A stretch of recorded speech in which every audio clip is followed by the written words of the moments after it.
See, I told you. I told you. Ancho, you did good. Thank you, Beyond. Your approval means the world to me. No, but listen. Tell Tegan to take a step back. Are they two No, cats on your you head? don't need to get up. You don't need They to are get two up. cats, Oh. yeah. The two As black in Sangha. cats. Well done, well done. Yes, when Chikyo does Zazenkai tomorrow morning, they will be over the moon to see you dressed like that.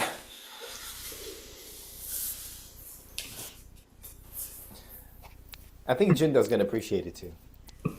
Fair. Did you watch Hocus Pocus this year, B? Yes. I knew you did.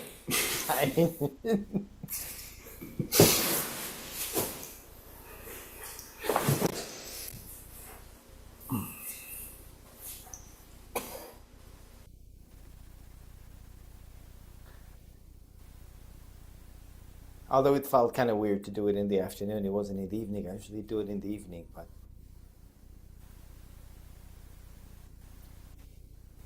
it was just as good. Well, Oh, you've done it at dusk, you can always do it at dawn. It's only a few hours away. Nah, but first I must find the book and brew the potion. Hi, Fred.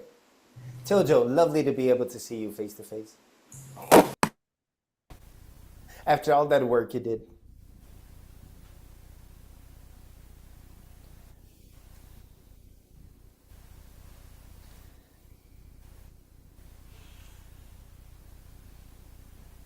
Hi, Patrick.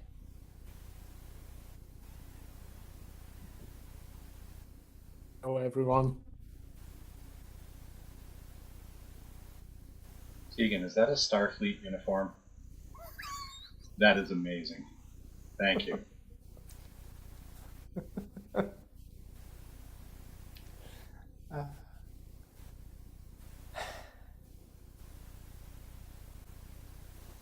Oh, hello, Yaskin.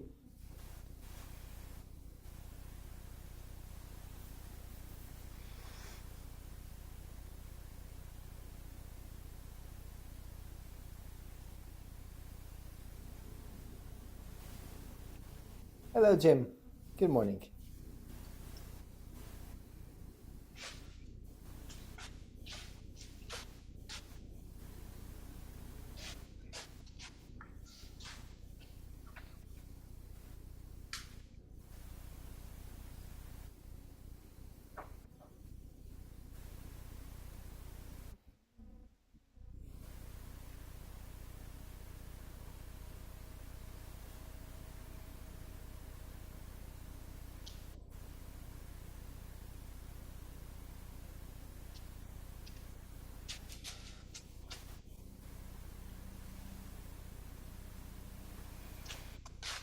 Hello, everyone.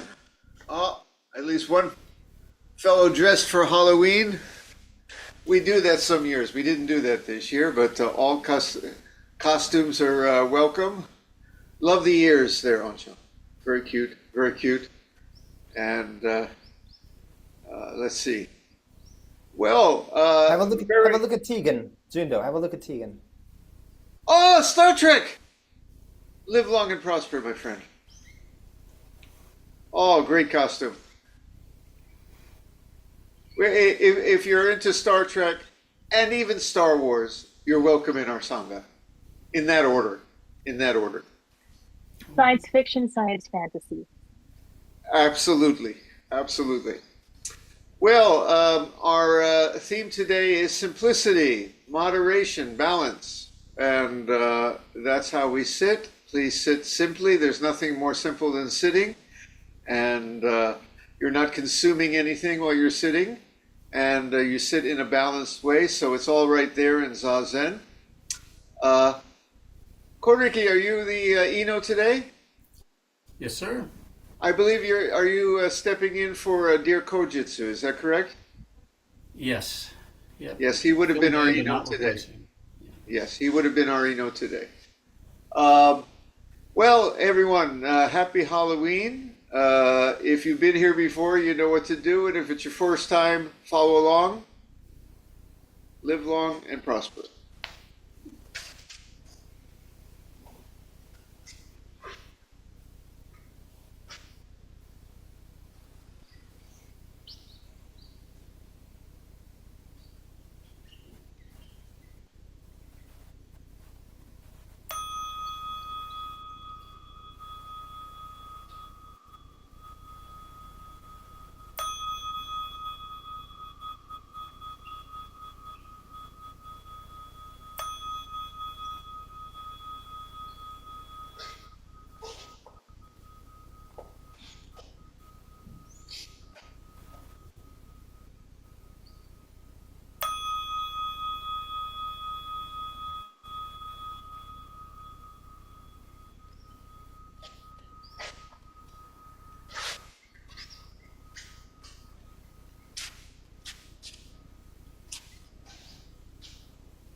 The heart, the perfection of great wisdom, Sutra.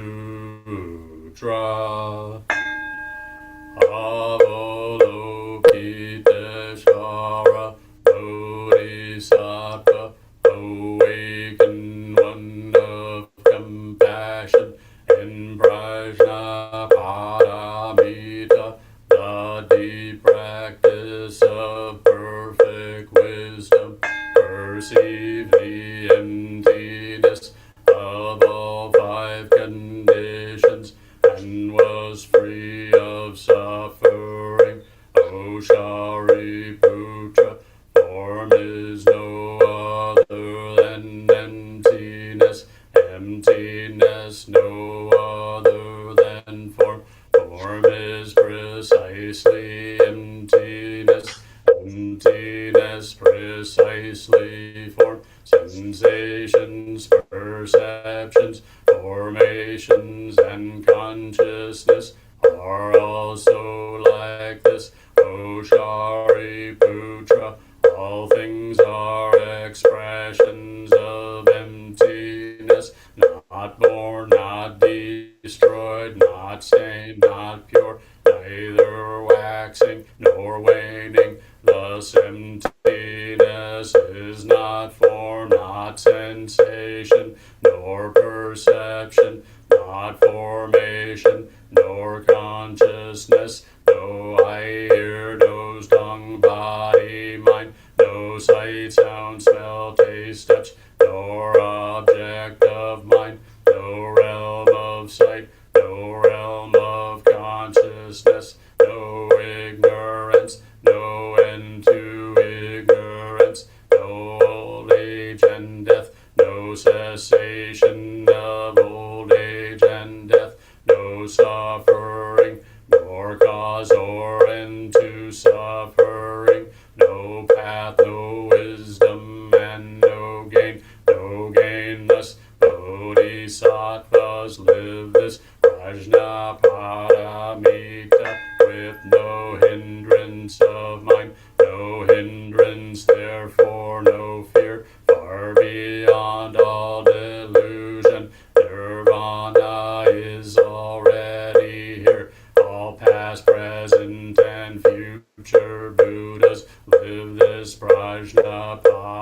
paramita, and realize supreme and complete enlightenment. Therefore know that Prajna Paramita is the sacred mantra, the luminous mantra, the supreme mantra, the incomparable mantra, by which all suffering is clear. This is no other than truth. Therefore set forth the Prajna Paramita mantra. Set forth this mantra and proclaim Gate, Gate, Paragate, Parasamgate, Bodhiswaka, Hanya Shinyo.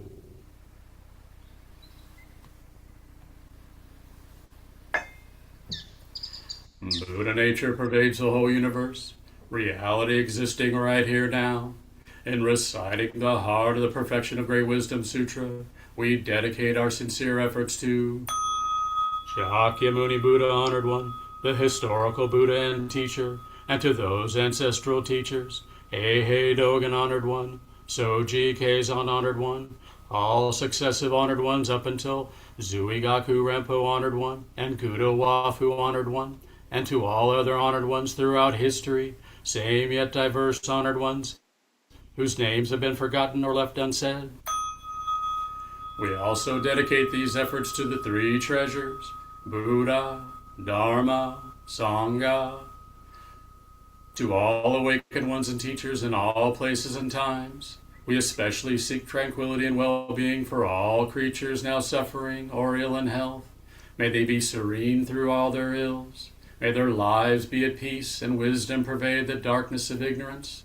We dedicate our hopes and aspirations to all victims of war and violence and natural events, to the injured and to all families touched by these tragedies, to the healing of hatred in all countries and among all peoples, to the wisdom and compassion of our world leaders, to the peace of the world and harmony of all beings.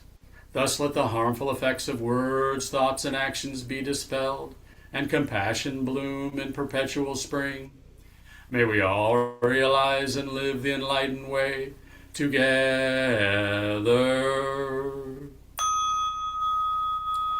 All Buddhas throughout space and time.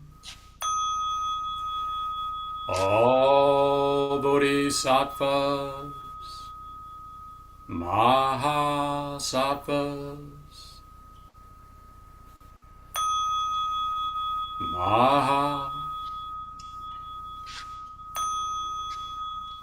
Prajna Paramita.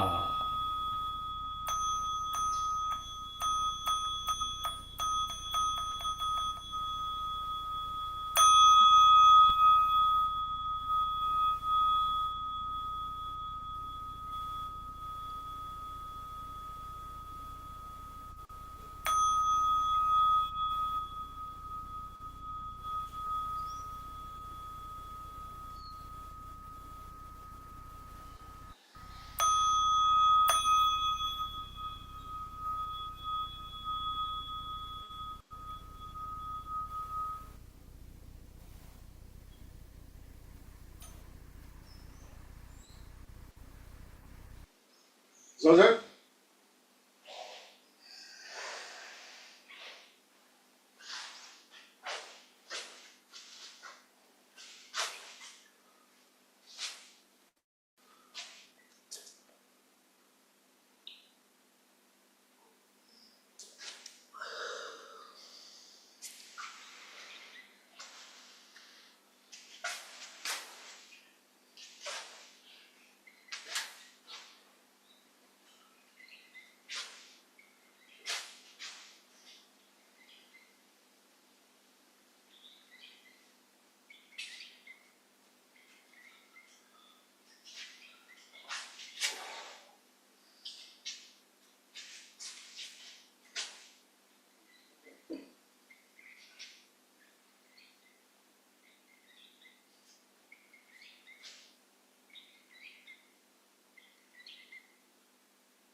KINHIN?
We will have Zazen and a little talk.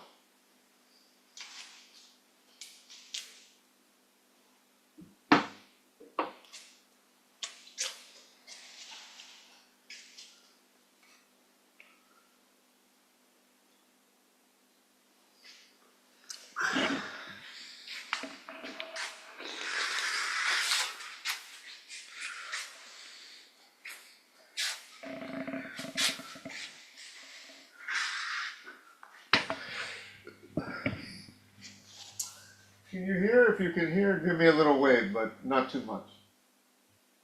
That's about right. Okay.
It is well known that Japanese Zen culture traditionally values simplicity, balance, moderation, the rustic, making do with old and worn things rather than rushing out to get something better and new. And there's a reason for this. Part of it just has to do with its being a very sane and healthy way to live. But there's also a kind of a cosmic meaning. It's related to the core of Zen practice and finding out our place in this great cosmos. Maybe it all started in India before Buddhism, where other Indian philosophies such as Jainism and Brahmanism felt that desire is the enemy of liberation, and they would go to great extremes to punish the body, to starve the body of food, to even hold the breath in order to become free of the body's desires. And famously, the Buddha tried that before he was the Buddha, starving himself and such. And one day he found his teaching was in the way of moderation, the middle way. Not too much, not too little. And monks since that time in China and Japan have kept up such a lifestyle. Not too much, not too little. It's the very meaning of oryoki, our way of eating, which means the vessels of just enough, well measured. Now, there's a couple of things to keep in mind about this. The Buddha's middle way, or a monk's middle way in old China and Japan, might seem to us right now to be really extreme self-denial. They did not have air conditioners. They did not have iPhones. They slept on mats and ate very simply. But we have to keep in mind one thing, and this is something that people often forget. Everybody 2,000 years ago or 500 years ago lived simply. You had no choice. Everybody did without their iPhone because there were no iPhones or air conditioners or refrigerators or even modern medicine. And the monastery actually offered a balanced place compared to the typical lifestyle of the time. Maybe the emperor lived better, but even he didn't have indoor plumbing and many luxuries. And certainly the monk was having an easier time of it than the peasant. The monastery actually offered, for the time, 500 years ago or 1,000 years ago, a very sane and healthy lifestyle where there was a warm and safe place to sleep. What passed for heat in the winter and food every day in your bowl. The best of medicine as it was available in that time, which wasn't much, but it's what anybody had. So the middle way truly was a good middle way. Now they also did some things like gave up sex. And of course, that was for monks, not lay people. Otherwise, there would be no Buddhists left. But even for the monks, well, sometimes they look the other way on such things. Let's be honest about it. And also, it was a matter of personal choice. So, apart from that, it was actually a very balanced, moderate, even comfortable lifestyle compared to the way the world was. But today is different. Oh boy.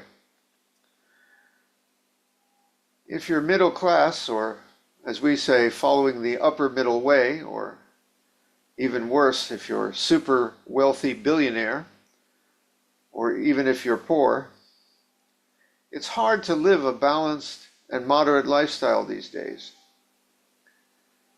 Too much to buy, too much to watch, too much to work, too much to get ahead, too much emphasis on money and success, and boy, the temptations of modern capitalism, eh? So it's very important for us, especially,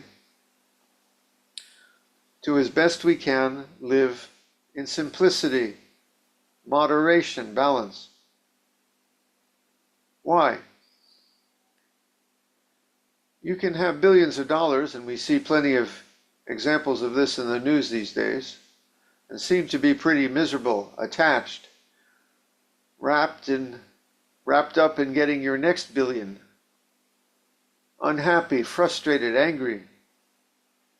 It's not a new thing. I'm just listening to a story this week about Louis XIV and a sumptuous banquet he threw, and he was frustrated because something, I think the forks were in the wrong place or something, so he literally had people executed over it. It was terrible. You can have all the power and wealth in the world and be so unhappy. You can have little money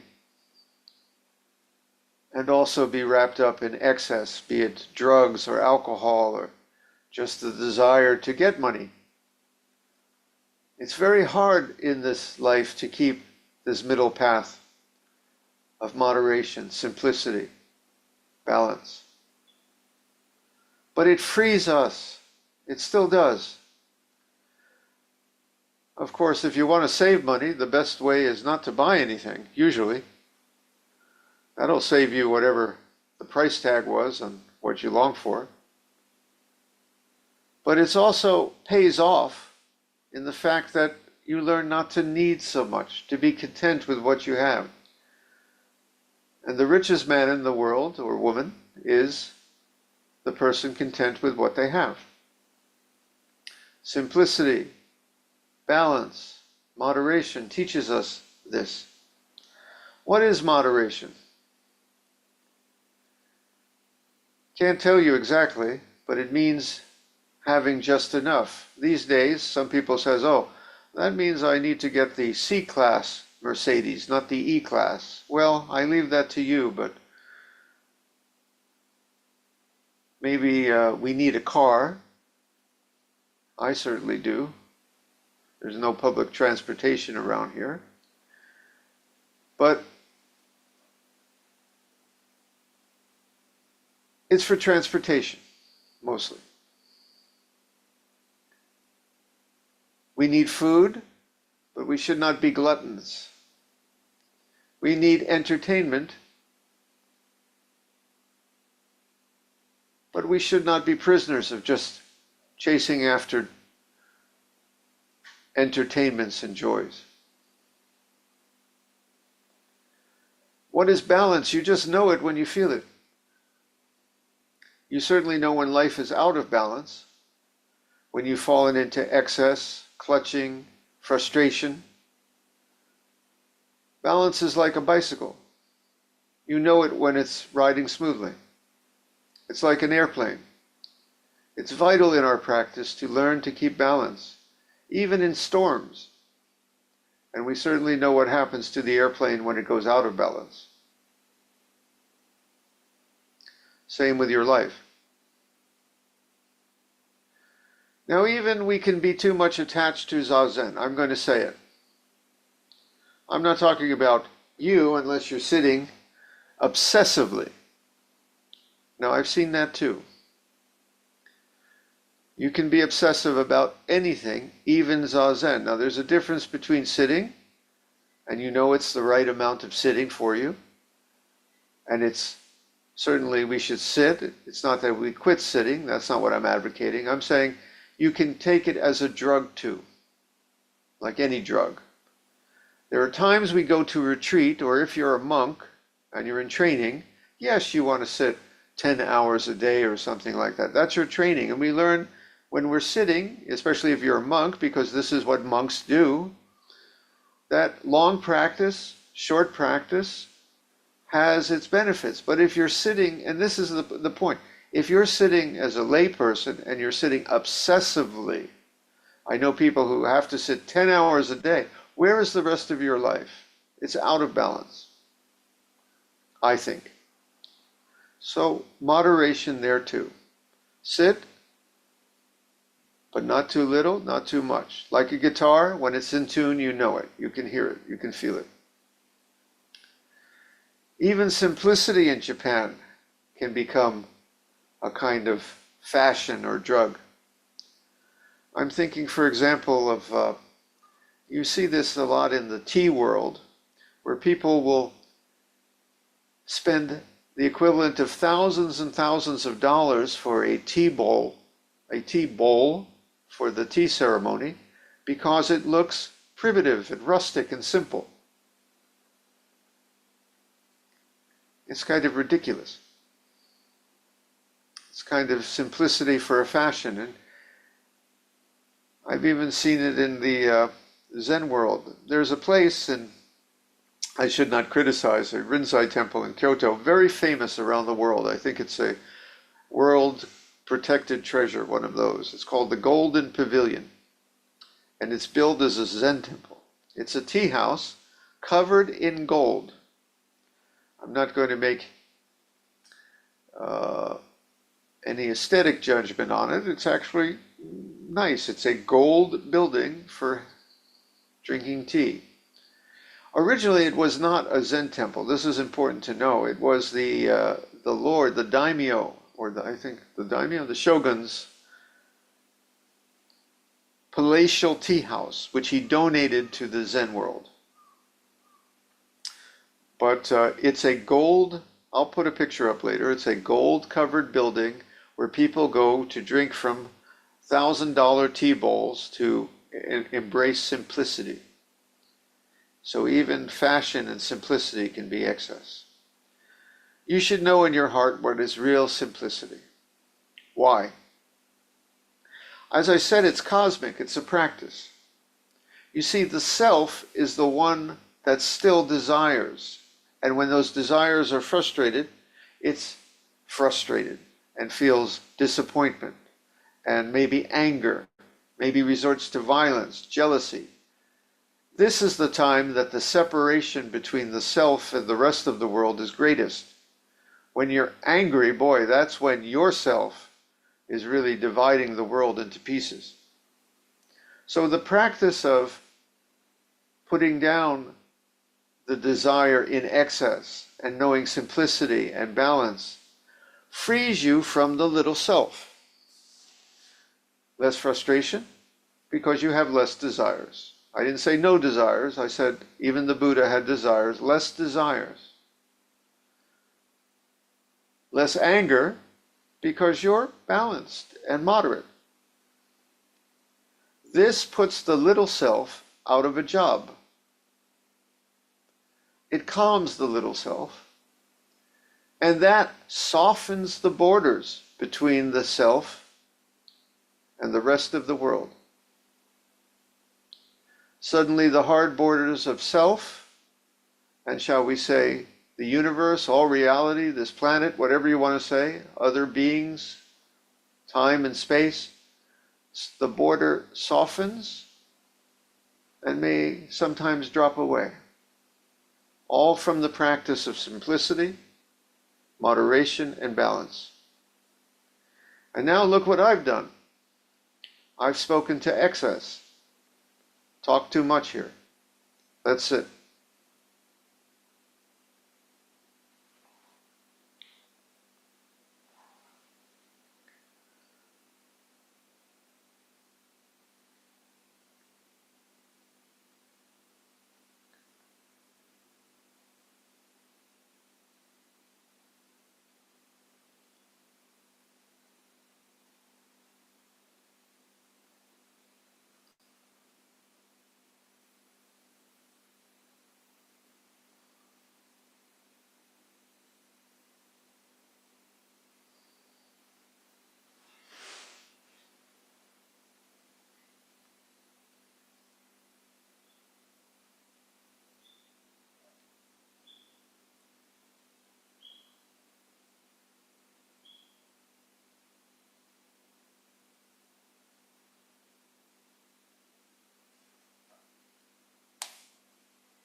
We will now recite the verse of atonement and the 4 vows.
All harmful acts, words, and thoughts ever committed by me since of old, on account of beginningless greed, anger, and ignorance, born of my body, mouth, and mind, now I atone for them all.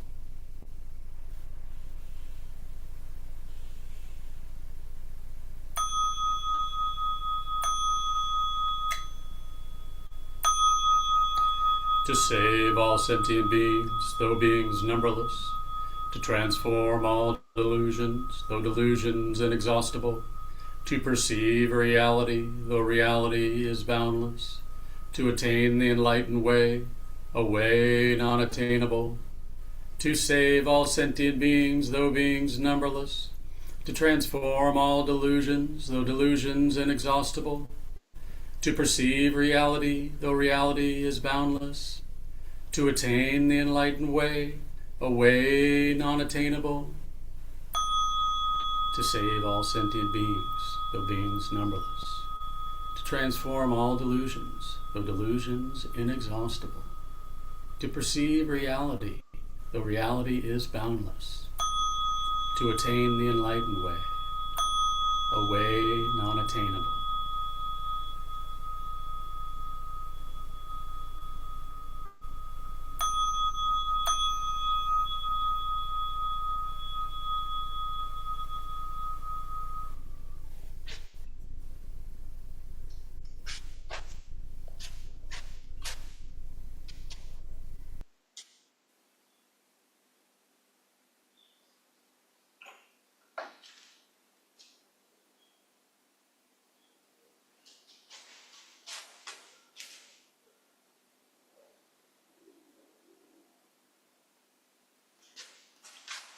Well, lovely, lovely. I said all things in moderation, but sometimes faster is better. I want to especially thank our tech team behind the scenes who worked for hours yesterday, really days and days of preparation before. Koshi, Kote, other of our priests who assisted them.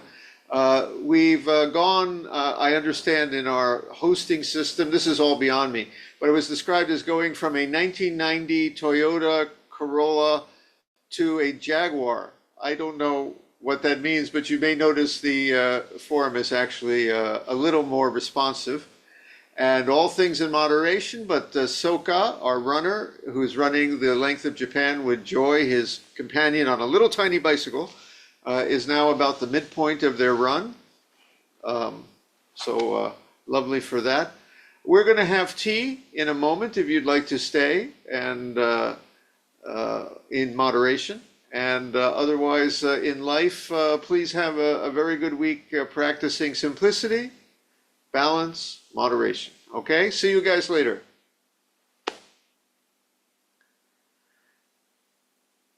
Love the hair, Catherine. See you guys later.